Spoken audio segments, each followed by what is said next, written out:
Joy, peace, tranquility, vibrancy, and wellness. Isn't this what you want instead of constant stress? That's what host Rochelle Lawson is going to help you with on Blissful Living. There are many ways to reduce stress, some you may not even know about. Doesn't a little peace and tranquility sound like just what you've been looking for? Relax for a few minutes with Rochelle. She's the queen of feeling fabulous.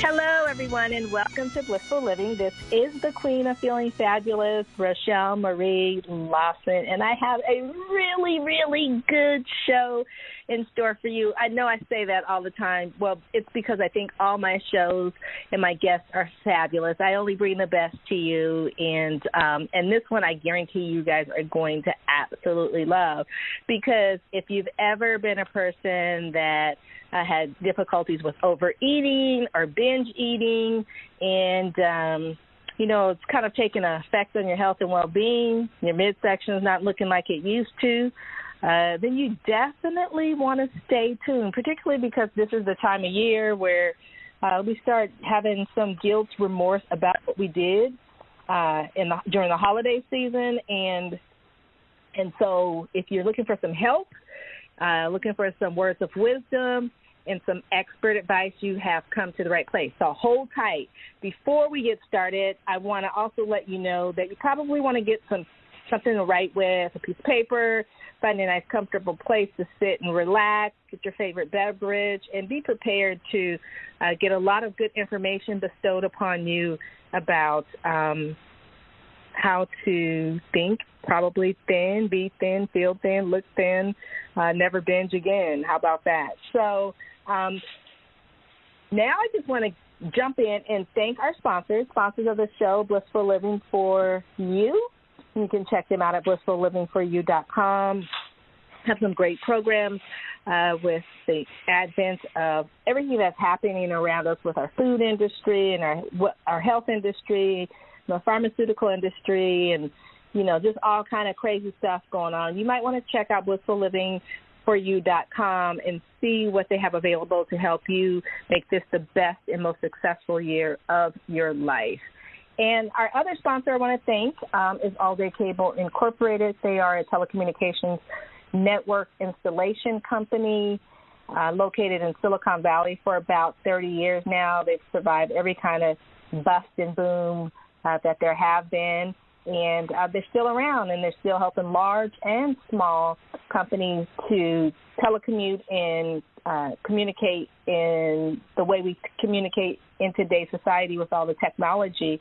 They help these companies to stay on top of the game so that when they reach out to make a connection or a contact with their customers, they make that contact the first time. And so they are a network distribution company specializing in voice, data, fiber optic cabling, wireless installation, speaker systems, audio, video, whatever it is you need to get your telecommunications to that number A1 status so that you can communicate effectively and efficiently with your customers, whether you're large or small. You might want to check out alldaykableInc.com. All righty, so I just want to I'm really super excited about this show, particularly because of this time of year and my 30-plus years as being a healthcare professional and expert. It always warms my heart and gives me a warm, fuzzy feeling when I find someone that just kind of has a pop, so to speak, and has a lot of good information for those that we're meant to serve. So let me tell you about today's guest. His name is Dr. Glenn Livingston. He is a veteran psychologist and was the long-time CEO of a multi-million-dollar consulting firm which has serviced several Fortune 500 clients in the food industry. You have seen his company's previous work, theories, and research in major periodicals like the New York Times, the Los Angeles Times, the Chicago Sun-Times, the Indiana Star-Ledger, the New York Daily News, American Demographics, and a lot of other media outlets, just to name a few. You may have also heard him on ABC, WGN, or CBS Radio, or even UPN television. Now, disillusioned by what traditional psychology had to offer overweight and or food-obsessed people that are obsessed with food, I should say, Dr. Livingston spent several decades researching the nature of binging and overeating via work with his own patients and a self-funded research program with more than 40,000 participants. Now, that's a lot of information, you guys, that he has obtained. Most importantly, however, was his own personal journey out of obesity and food prison to a normal, healthy weight and a much more lighthearted relationship with food. Again, if you're somebody that's struggling with food issues, addiction, overeating, binging, you've been told that you're grossly obese or morbidly obese or that you really need to lose weight, you're pre-diabetic or you're diabetic and your blood sugars are off the chart, or you just can't control what you put in your mouth, then you definitely want to stay tuned. And so with that being said, I want to welcome Dr. Glenn Livingston to Blissful Living. Well, thank you for having me. I've been looking forward to this all week. Nice to be here. Thank you for taking time out of your busy schedule to enlighten us and have a nice conversation with me. Now, Dr. Livingston has wrote a book, and the book is Never Binge Again. Program yourself to think like a permanently thin person. And my heart goes out to people that struggle with overeating or obesity or being overweight, particularly because I'm a healthcare professional and I've seen the good, the bad, and the ugly of it. And I have had experiences within my own personal family, so to speak, that I've watched people, just really struggle with managing their weight or getting a grip on that binge stuff. And if you're a woman that PMSs, you might want to pay attention to this too, because I know during our little PMS time, some of us tend to overeat and binge on things that we ordinarily don't do during the other parts of the month. So Dr. Livingston might have some information to help you as well to curtail some of that. So let me ask you, Dr. Livingston, because you can call me Glenn. You can call me Glenn. Well, thank you. I was just trying to be, respectful. I appreciate it. Yes. Yeah. Yes. Tell us. You're not calling me dirty names, so I think Glenn is just fine. Okay, Dirty is enough. Okay, Glenn, thanks. I appreciate that. Now, Glenn, let me ask you: why are overeating, stress eating, and binge eating so prevalent in our culture today? Well, in order to answer that, I want you to know that. I think you went over a little bit in my bio, so I'm not just a psychologist that decided to work with overeaters. As someone who had a very serious problem myself, and coincidentally, because I didn't have kids and I didn't commute, I worked from home and I had an awful lot of time to do a dual career. So in addition to my clinical practice, I did a lot of consulting for industry, a lot of whom were big companies in the food industry. And if you look at what's been happening in the food industry, they're engineering food-like substances. It's not really food. It's food-like substances that they're hyper-palatable concentrations of starch and sugar and fat and oil and salt and excitotoxins. And they're engineered to hit our bliss point without giving us enough nutrition to feel satisfied. And the result is that people come back for more. And if you think about it, you could compare it in some ways. This is a little bit of an unfair comparison, but if you really think about it, maybe it's not. You can compare it to some ways into what happens when you short-circuit the pleasure machinery of your average mammal. So starting with rats, there's a whole bunch of studies that were done starting in the late 50s, early 60s by psychologists Milner and Olds. And what they did is they inserted electrodes into a rat's brain directly into the pleasure center. And then they wired that electrode to a lever, and they let the rats press it whenever they wanted to self-stimulate. Can you guess what happened, Rochelle? They were pressing it. They probably was just sitting on that button. They were just sitting on that button, pressing it thousands of times a day. Oh, but yeah. It's worse than that, though, because not only were they pressing it thousands of times a day, they would ignore their survival needs to do so. So a starving rat would ignore food to press the button thousands of times a day. A nursing mother rat would ignore her pups and abandon them to go press the button thousands of times a day. The rats would crawl over painful electrical grids to go press that button thousands of times per day.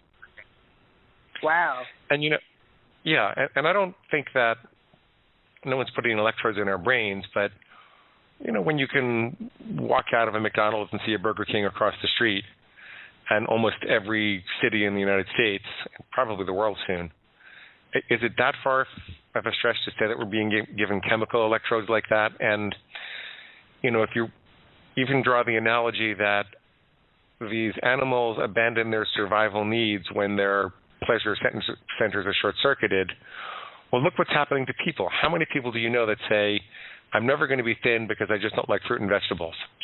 They don't hold any appeal for me anymore. Yeah. I mean, there's a ton of people. They'd rather go have that triple stack at Jack in the Box than to go in the store and just buy, some lettuce or an apple or, something. It's just an epidemic in our society. And they're rather than eating what nature has to offer and nourishing themselves, they're looking for love at the bottom of a bag or a box or a container.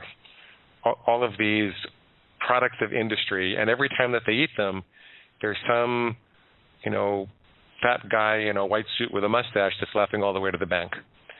So I just use that image to illustrate the the profit motive.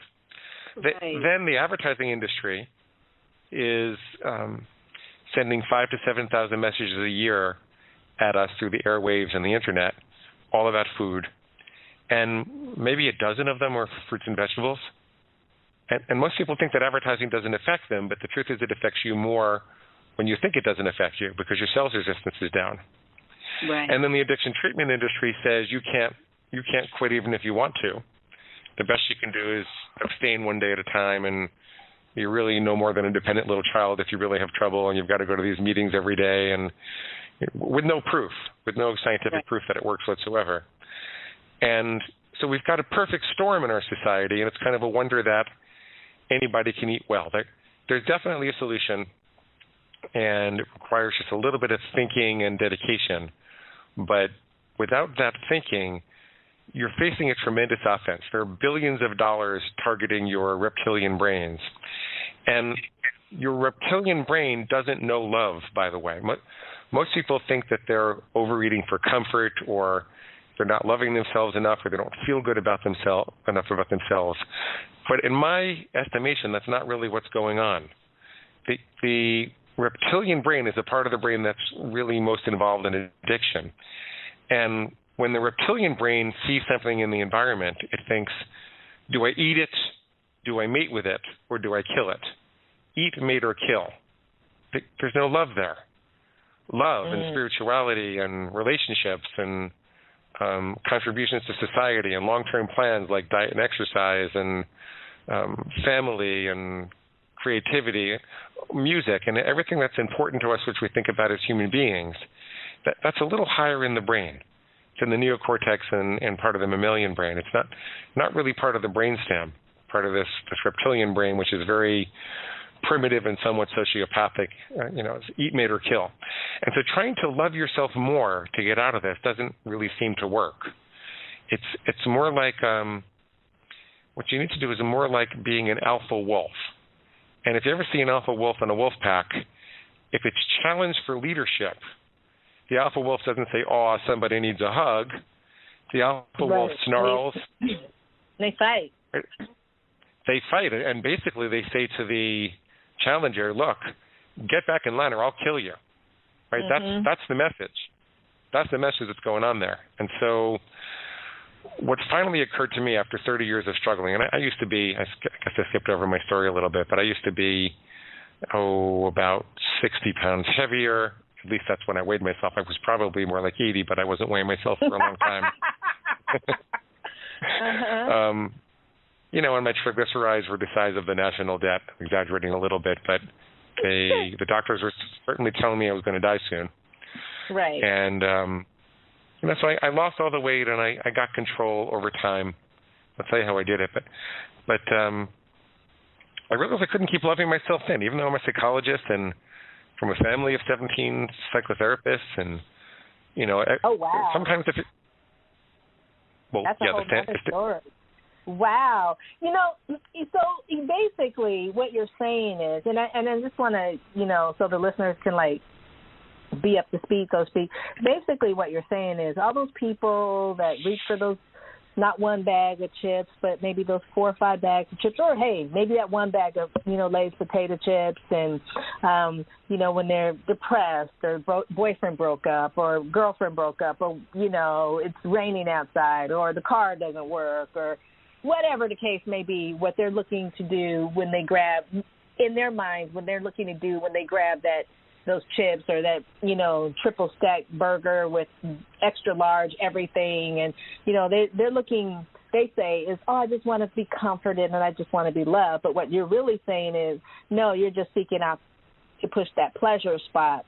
And every time you push that pleasure spot, you're like the rat that is going to seek the pleasure. You don't care about really anything else but stroking that pleasure spot. It's almost like a study that I remember back when crack cocaine was just an epidemic through the roof, and they did the similar study with the rats, and the rats kept, like you said, they would bypass everything to be able to have that pleasure center stimulated from the crack cocaine or whatever they were utilizing as for the rats to seek that pleasure. So pretty much all that stuff that people are saying about, I'm just comforting, when I'm stressed, I overeat or I eat or blah, blah, blah, is not really, they're never going to find love, comfort, or anything good in that overeating. It's not the whole story. It's not the whole story, and I'll tell you a story to illustrate it. Yes. What people are doing without realizing it is they're getting high with food. These things that we're eating, they didn't exist on the savannah. There were no chocolate bars and potato chips and pasta and pizza, and I'm not saying you can't have those things. I don't tell anybody what to eat. I let them make up their own plans, and I just help them stick with it. But we didn't have these things. We're not evolutionarily prepared for the concentration of pleasure that this offers. It's more than our brains can really take, and so correspondingly, it's not your fault necessarily.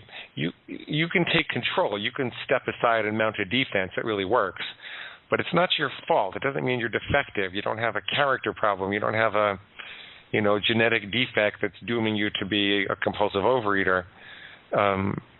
Your survival drive has been hijacked by industry for a profit. That's my contention. And so I'll tell you a story to illustrate the emotional connection to food, because there is an emotional connection, but it's not what you think. Okay. So I did this 40,000-person study. This was kind of towards the end of my struggles.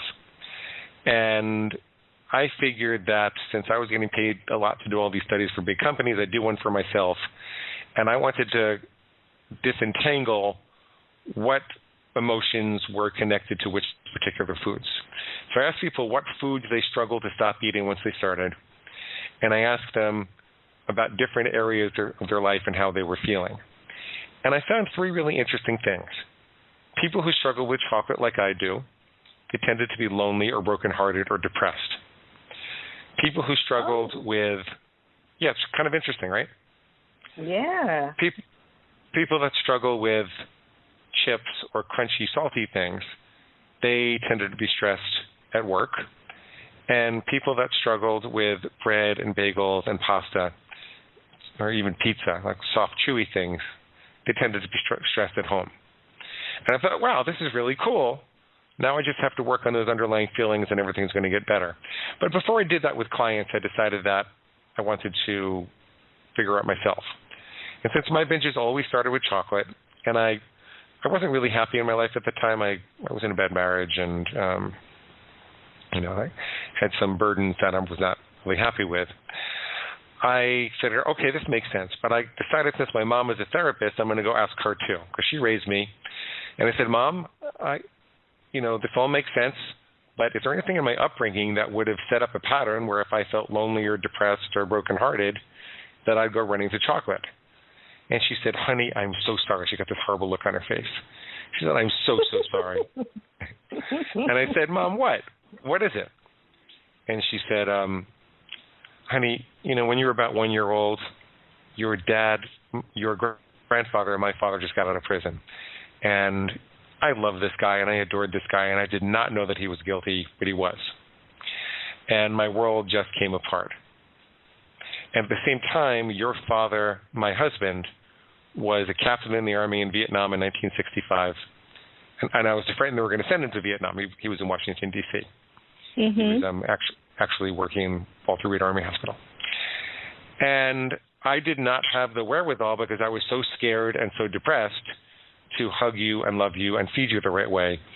So when you came running to me, crying, wanting a hug, wanting to be loved, wanting some real food, very often I was sitting and staring at the wall, and I would say, honey, I'd point to the refrigerator on the floor, and I'd say, go get your Bosco, because I kept a big bottle of chocolate Bosco syrup on the floor. Oh, yeah, I remember that. Do you remember that? Okay, well. Yes. we're giving our age here. Yes, we are. But I got to tell you, this didn't fix the problem. If this was the movies, realizing that I used to go suck on a bottle of chocolate Bosco syrup and go into a sugar coma, I would have a hug with my mom, we'd have a big cry, we'd forgive each other, and I'd never have the problem again. Mm-hmm. But do you know, Rochelle, the problem got worse? You're the reason kidding. The problem, nope. The reason the problem got worse was because of this little voice in my head. The little voice went something like this. Hey, Glenn, you know what? You're right. Your mama didn't love us enough, and she left a great big chocolate-sized hole in your heart. And until we can find the love of our life and fix it, you're going to have to just go fill it up with chocolate. Let's go binge right now. Yippee, let's go get some. And I discovered that although there was a very intriguing relationship between what I was binging on and my upbringing and the emotions I struggled with, that once the chocolate took hold, it had a life of its own because of all the reasons we talked about before. Right. And because of that, the problem was that I didn't have a clear enough rule as to what I wanted to do with chocolate, and that I was allowing these voices of justification to overcome my best laid plans. So I decided that I would create a rule, like a very bright line, so I would know when I was eating healthy and when I wasn't. And for me, that was something like, I'll only ever have chocolate on the last weekend of the calendar month again. So I wanted to avoid it about 90% of the time. Mm-hmm. And this is an embarrassing part. Is it okay if I tell something a little embarrassing? I suppose it is. So go ahead. Tell us. Okay. So the embarrassing part is I decided to create that line in the sand. Then I decided that if I heard any voice in my head that suggested that I should have chocolate on anything other than the last calendar weekend of the month, that was going to be my inner pig squealing for pig slop. So the chocolate was pig slop, the voice itself was pig squeal, and the thing that was doing the squealing, my reptilian brain, was going to be my inner pig. And as soon as I heard that, I would say, I don't eat pig slop, and I don't let farm animals tell me what to do. And it's just ridiculous, Rochelle. It's just ridiculous that after almost 30 years of suffering, that's what it took to wake me up. And it wasn't a miracle. It didn't work immediately and totally, but I'd start to have these extra microseconds at the moment of impulse to remember who I was and what my rule was and why I wanted to do this in the first place. Right. And I could make some decisions. I could make some better decisions. And that's how I recovered. It wasn't from all the psychiatrists and psychologists that I saw. It wasn't from Overeaters Anonymous. It wasn't from all the nutritionists that I saw, although I learned a lot from all those people. Mm-hmm. The way that I recovered is I don't eat pig slop and I don't let farm animals tell me what to do. And I was never going to publish this. I kept the journal for 8 years as I figured it all out, just me versus my inner pig and all the things it would say. Mm-hmm. And a couple of years ago, I was, by happenstance, a minor partner in a publishing company, and they asked if they could publish a book for me. And I say, well, I have this crazy journal, and I let the CEO read it. And he said, this is great, we have to do it. And it just took off, and now we have 600,000 readers and 1,800 reviews, and now I teach people how to stop listening to their inner pigs. That's what I do. Wow, that's really cool. Thank you for sharing your story. That's really cool because I think you mentioned a few things in there, and I think that can really touch home or hit home for people that struggle. And the one thing was, I think the most profound was, the story with your mom, with regards to the chocolate. I mean, I could totally relate to, similar story with regards. I mean, I was a kid now I've never had a weight problem.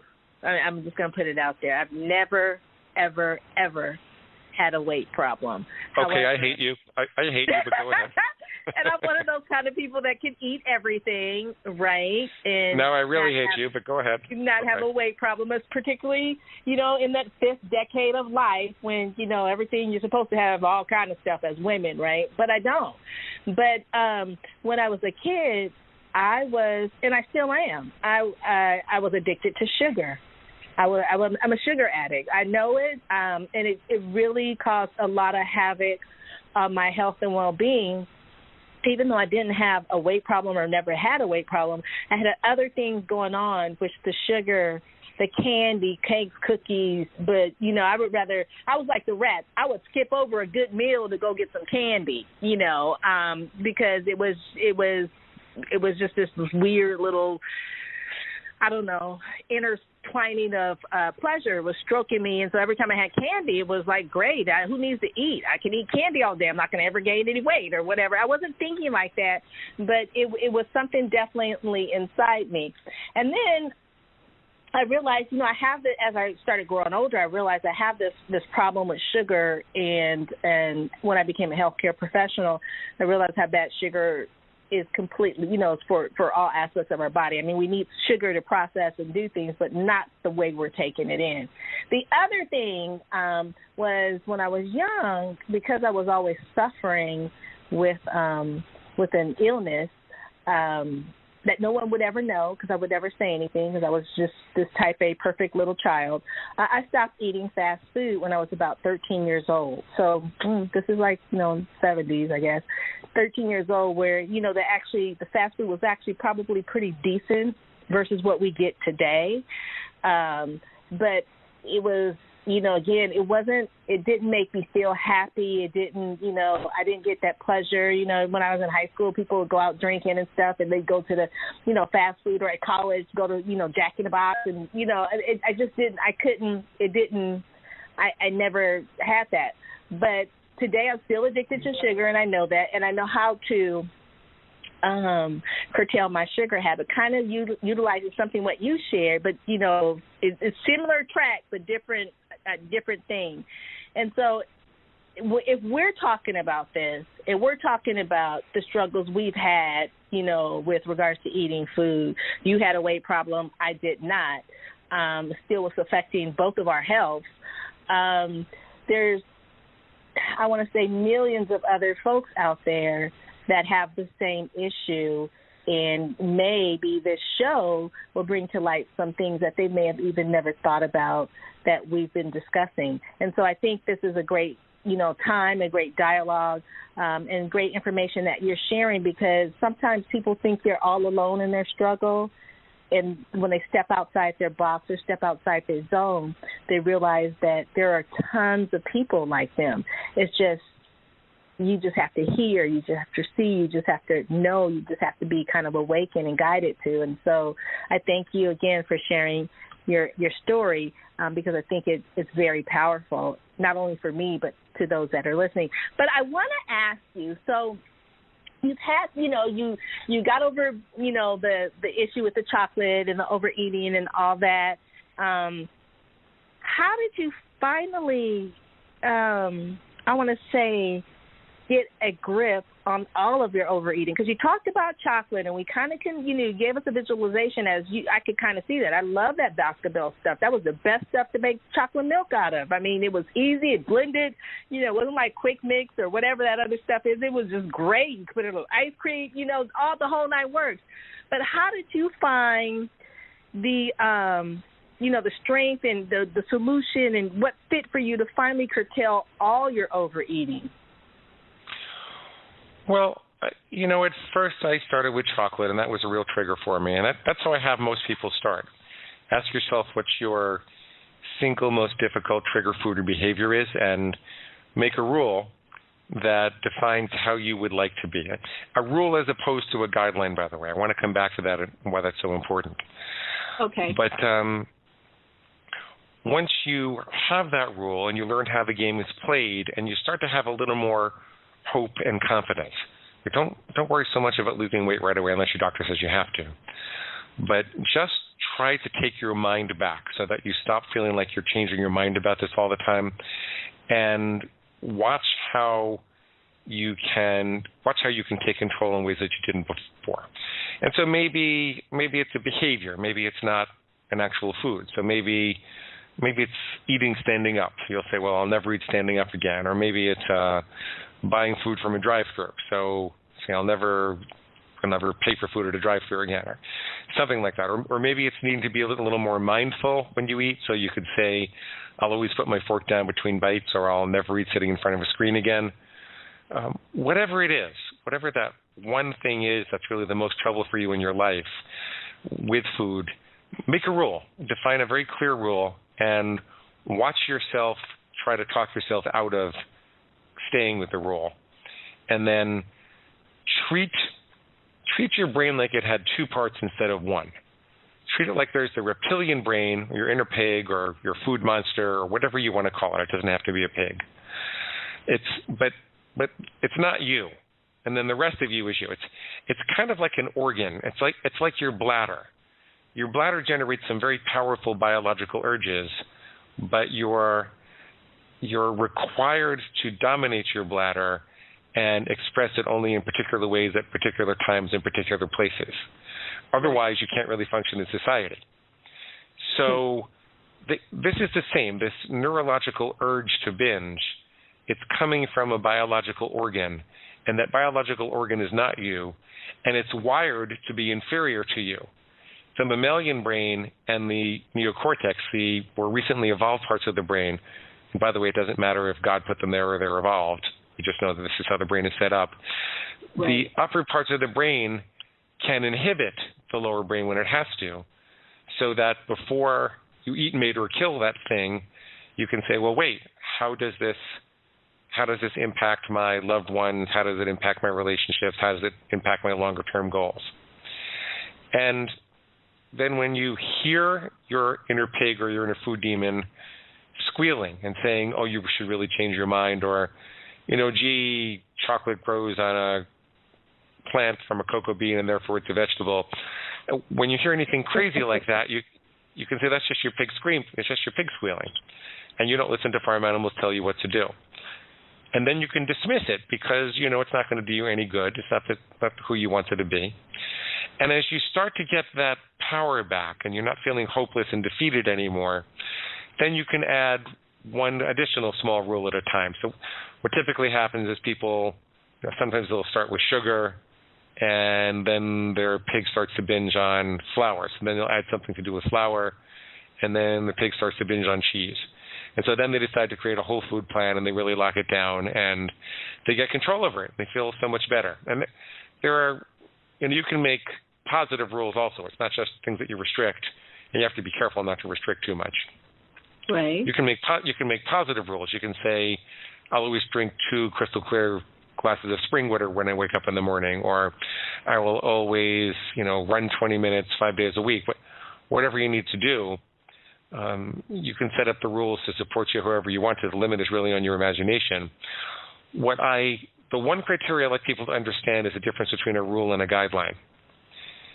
So a guideline is like, I avoid chocolate 90% of the time, 10% of the time I have it. Well, if that's your guideline, then every time you're in front of a chocolate bar, you have to make a decision. The problem with that is that willpower turns out to be a fatigable muscle, and it's fatigued by decision-making. You can only make so many good decisions over the course of the day. So if you're wearing down your willpower with this guideline that requires you to make a decision at all points, as opposed to saying, I'll only ever have chocolate on the last calendar weekend of the calendar month, it accomplishes the same thing. You're still not having chocolate 90% of the time. But in the second case, where you say only have it on the last calendar weekend of the month, all your chocolate decisions have been made the rest of the month. And you don't have to wear your willpower down. You see what I'm saying? Yes. So come up with a rule as opposed to a So, please, I was just going to say, please repeat that. We're looking for rules. We're looking for rules as opposed to guidelines. So I'll eat when I'm hungry and stop when I'm full is a good guideline. It's a good North Star. But I can't really tell when you're hungry and when you're full. And you know what? You don't really know that 100% for sure either, because your inner pig can always say, you know what, baby, I think we're hungry. Let's go get some. Oh, you just had dinner. That's okay. You didn't have enough. We're really hungry. And there's no objective criteria. You don't know when you've crossed the line or not. And so your pig is going to use that ambiguity against you. But if you say, I don't eat between meals, and a meal is 1 hour from the first calorie to the last, and there's always at least 2 hours between meals, then you have a vehicle for controlling the amount you have in any one given sitting. So you want a rule as opposed to a guideline. And before you start criticizing me and telling me that this is too obsessive, I want you to know that we're all living with rules that we've incorporated unconsciously all the time. So what they're called are character traits. So let's say you walk into a diner and the waitress says, I'll be right back, I just have to get your menu. And she didn't see there was a tip on the table. There's a fresh, shiny $10 bill. And there's nobody else that could see it. There's nobody on camera. There's nobody up front. There's no windows open. You could just grab the $10 bill. No one would ever know. Most of the people ask that question say there's no way they'd ever grab the $10 bill. And I'll say, why? And they'll say, well, because I'm not a thief. This woman worked hard for her money, and I'm not the kind of person that would do that. Yeah. And I'll say, oh. Right? So I say, as a matter of character, you have defined a rule for yourself without knowing it, says I never steal, that says what you will do in the face of temptation every single time. And there are all sorts of rules like that we adopt without knowing that. You don't kick policemen in the tush. You don't pee in your mother-in-law's living room. Right? At least I don't.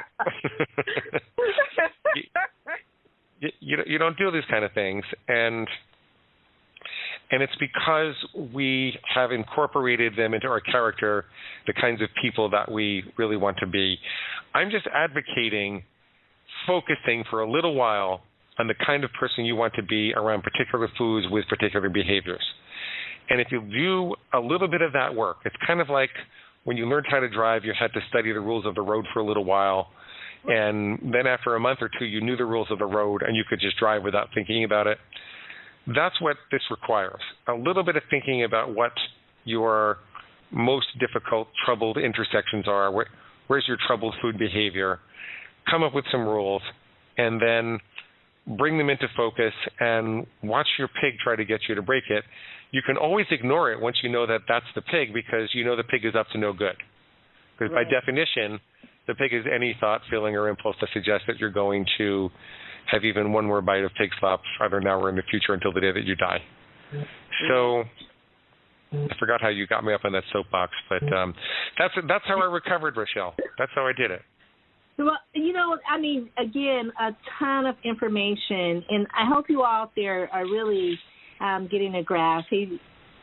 Glenn is just giving so much information, and what's so cool about it is he's just telling it like a story, but within the context of the story, there's a wealth of information. So just pay attention. You can always listen to this podcast over and over again, share it with your friends, family, anybody you love and care about, because there's a ton of information, especially for people that are suffering from overeating or binging or just having difficulties with managing their intake, you definitely want to pay attention, because I'm going to ask him some more stuff. So, Glenn, you gave us a bunch of information that is so important. It seems so simple, but yet I know some people out there are saying, well, it was easy for him, or it was easy for her, or she can do that, or he can do that. It was not easy for me. It was not easy for me. Yeah, can you please let people know? I mean, it's like when you try to, I think, maybe when you're going to run a marathon, I've never done that, but when you first start to go run, it's extremely difficult. It hurts to the core. So can you please share and let people know, the gist of going through this so that they can be better and feel better and look better? Well, yeah, you could have a tooth that has a big cavity in it, and it's very painful, and you don't have the money to fix it for years, and so you suffer for years and years and years. But then you just go to the dentist, and it's kind of an easy fix. A lot of this is like that. It seems impossible. It seems impossible that there could be such an easy fix, and people say, oh, no, it's a lot more complex than this, and don't you have to solve all your emotional problems first? And, if it was that simple, then why wouldn't I just do it? But it's a lot simpler than you think that it is. That having been said, there are some other elements to it that are helpful to know. First of all, it seems like what's happening during the impulse to binge is that there's an activation of the fight or flight response. It's like the body perceives an emergency. Right. And it revs you up, and there's a specific set of nerves and system in the body that does that. It's called the sympathetic nervous system. And that gets you ready for action. And that's the part that says, this is a matter of survival. I don't care what your diet plan was. I don't care what your food rule was. You're going to eat that right now. And it wants to force you to be less discriminating. There are two things you can do to minimize that physiological experience. The first is you can activate the opposite nervous system, which is the parasympathetic nervous system, by taking 3 deep breaths, squeezing your muscles as tight as you can as you breathe in, and then letting it all go. So you have to take your body out of fight or flight at the moment of impulse. The other thing that's very, very important is to recognize that the addiction to overeating is not just an addiction to overeating. It's also an addiction to undereating. What's happened is you've got caught in the feast or famine cycle. And most overeaters are very good dieters. Most overeaters will tell you that the next day or whenever they're done binging, they're just going to have juice for 3 days or something like that. And, they're going to make up for it as quick as they can, or they're going to get on the treadmill for 2 hours, or whatever they're going to do. And they don't realize that they are reinforcing the problem. Right. You want to have breakfast the day after a binge. Even if you're not hungry, you want to have breakfast. You want to signal your body that there's regular, reliable nutrition and calories available. Because if your body thinks that it's going to go through periods of starvation, then the moment that food seems to be available, it's going to tell you to binge. It's going to tell you to hoard it because it might not be available again. So make nutrition reliably and regularly available to you. Keep your blood sugar up. Try to stay away from the high glycemic, foods that give you a food high for 18 minutes and then crash you for several hours. That makes things work. And do the things that would take you out of your fight or flight response. One of those is that deep breathing that I talked to you about. Another one could be meditation. Another one could be yoga. A lot of the things that sound trite, going for a walk by the beach, even for people that have crazy, mad lives, maybe you can take an extra 5-minute break, even if you have to go escape and close the door to the bathroom so nobody can bother you for 5 minutes. It's a decision-free period for 5 minutes. See what you can do. And that's what I recommend. Those are some of the things I recommend to do that. Remember that emotions can create the desire to binge, but they can't make you binge. We associate binging with emotional upset because binging does have an anesthetic effect on the emotions. When you overload your body with food to process, then all of the energy goes to the digestive center, and it's harder for the nervous system to conduct the emotions. Right. The end result being that you don't feel your emotions as much. And so you could say that, well, I'm just eating to numb myself out. But it ignores the element that these things that we're eating are actually drugs, and I mean, they're not legally drugs, but they're concentrated forms of pleasure that just didn't exist in nature. And there's a high that you get by having that. You know, look at chocolate. Look at the theobromine and caffeine and sugar and fat and salt and all the things they put into chocolate. It's a drug. It's a kind of drug. And if you remind yourself that we are overeating to get high with food, not just for comfort, you'll do better. Because most people don't want to think of themselves as a drug addict.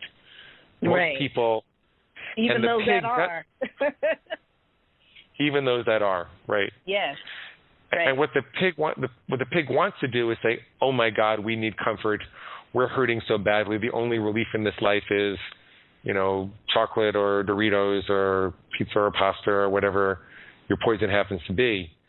And you don't want to let the pig do that. You want to remember that no matter how many problems you have, if you have 6 problems and then you overeat, then you have 7 problems. You want to remember that it's not going to be the same to start tomorrow.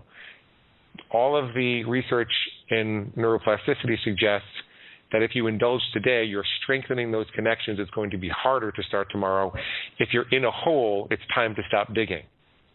So that adds a little bit of depth and texture to what you're doing. I can send people to some more resources to listen to how this is actually implemented in practice. I recorded a whole bunch of coaching sessions that I give away for free because I want people to hear how this actually works. I know it's a really weird thing to do in theory. I know that a lot of you are sitting out there thinking, wait a minute, Rochelle has this psychologist on, and he seems like he's got a lot of credentials, but he's got this pig inside him, and what the hell is she having him on the show? The pig talks to him, and he doesn't want to eat the pig, and what I thought this was, Right. I mean, I appreciate it. I totally get what you're saying. It's as a listener or somebody, I'm going to pretend like I don't know, a whole lot. I think I lost you. I can't hear you. Hello? That was Hi. weird. Yeah, all of a sudden I'm talking and it went away, but okay, just I'm for a not minute. sure where I left off, and we'll get it all situated. But what I was saying is, what you say as a person, me just listening off the cuff, what you're saying just seems like it's just so easy. And then you're saying it's not easy, and there's the rationale and the information behind why it's not easy to do.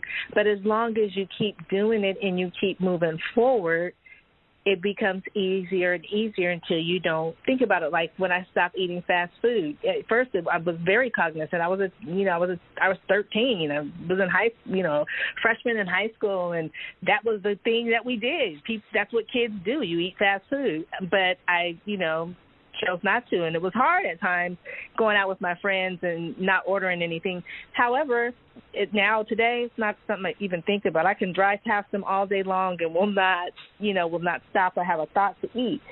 Same thing like when you first started with the chocolate. You put it on a specific day, and then probably when you started getting close to that day, you maybe were a little excited you're going to be able to eat chocolate, and then you got to the day and you didn't really want to put that poison into you, right? That's how I get. I mean, I've given up chocolate and candy and stuff for Lenten season. And when it came time, this one trip, I'm going to tell you this really funny story, but I did that, and we were going on a trip to a Caribbean island, so we were going to be there for Easter. So I went to See's Candy and bought a 2-pound box of candy, packed it in my bag, because when I got there, it was going to be Easter. I'm going to be in this beautiful place, and I'm going to be able to eat candy, chocolate.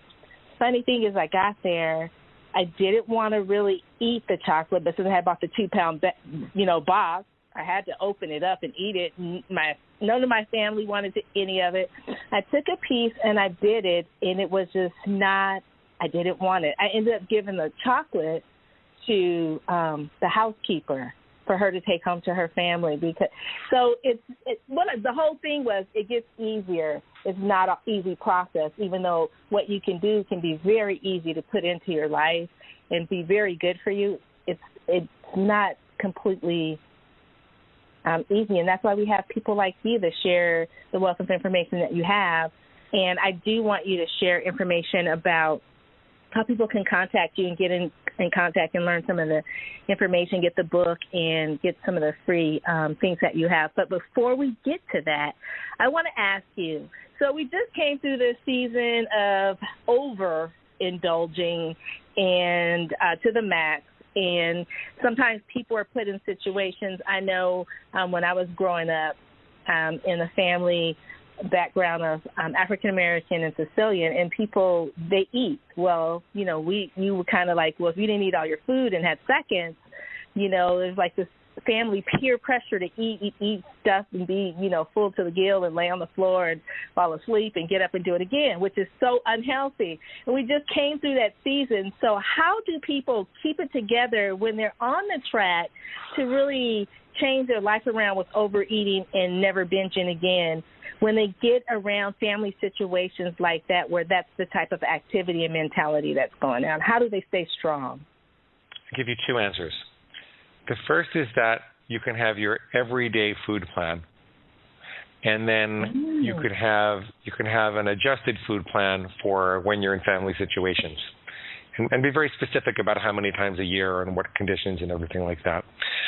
And for your adjusted food plan, like let's say you're someone who never eats chocolate, well, maybe on Christmas and New Year's or Thanksgiving, Christmas, and New Year's, you want to allow yourself one serving of dessert, even if it has chocolate in it.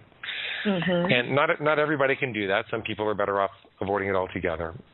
But what it's like is, it goes back to the decision-making thing. If you define the boundaries of exactly what you're going to do, I'm going to have one plate of anything I want to for dinner and Thanksgiving and one plate of dessert, and that's it. If you define it beforehand, then you don't have to make decisions in that incredibly pressured social environment.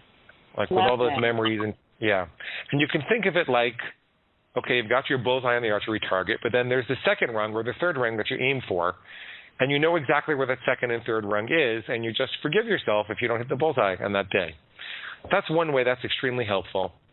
The other way is, when you have a lot of social pressure, you can understand that the thing not to do is to try to explain to people why XYZ is not good for them. Well, gee, you really shouldn't be having so much chocolate because it's, not good for your blood pressure or your triglycerides or, your cholesterol, whatever it is. Mm-hmm. You don't want to have that argument, because there's a lot more going on in a social situation than meets the eye. If you think about in primitive times what must have been happening when two warring tribes came together, and how they would have to break bread together and go through these ceremonies to indicate that they were not a threat to one another, they were not going to rape and pillage each other's women and children. They were now joining forces and sharing food and resources. So a lot of the offerings that you get are hardwired into that primitive psychology. It's like a love gift that's welcoming you back to the tribe and simultaneously asking you, you're not here to hurt me, are you? And all this is very primitive and unconscious, and it doesn't make a lot of sense in the context of a, rational get-together and in the modern world. Nevertheless, It's still there in our wiring. And so what I recommend is that you give the people in the family some alternative ways to love you back into their tribe. And what that looks like is something like, my mom comes up to me with a big piece of chocolate cake, and I say, oh, that is so sweet of you, Mom. I think I ate a little bit too much today. My stomach's a little upset. Do you have any mint tea by any chance? I'm totally sidestepping the chocolate is good for you or not conversation. I'm totally sidestepping whether I'm going to eat it or not. I'm giving her another way that she can love me. And she's all happy, and she goes to get the tea. She says, of course, I'll make you some. She brings it to me. I sip it, and then she's happy. I'm happy. She doesn't feel like I'm at war with her. I'm not criticizing the way that she wants to eat. She feels loved and accepted. I feel loved and accepted, and all is right with the world. So that's the kind of thing that you want to be able to do. Wow, I love that. Oh, my goodness, you guys. Glenn is dropping so many, as I like to say, nuggets of gold for you guys. You know, people pay a lot of money to get this kind of information in just an hour with their specialist, but he's given this information to all of us for free because he just wants us to be better and feel better and know that we can do it when it comes to overeating, overindulging, and binging. Now, Glenn, I want you to share a little bit or share some information about the book, Never Binge Again. Please. Well, it was a journal. It was a journal that I kept, Me versus My Pig, for 8 years, and then I edited it into a book with some very practical instructions. Most people read it and say, oh, my God, you're inside my head already. You know all the excuses I have. You know what to say to get over them. And they tell me they laugh out loud while they're reading the book. I didn't really intend for it to be funny, but there's a sense of relief when you get there. I'd like to give you a free copy. If you go to neverbingeagain.com and click on the big red button, it says free bonuses, free book. Then sign up for that free bonus list. I will give you a free copy in Kindle, Nook, or PDF format. I will also give you those recorded coaching sessions we talked about so that you could hear what it's like to actually go through this. Some people are worried that it could reduce your self-esteem because you're calling yourself a pig, but that's not really what's happening. It's more like you're taking control of your bladder. And just like kids feel proud of themselves when they get control over their bladder and they go in the potty and now they're a big boy or a big girl.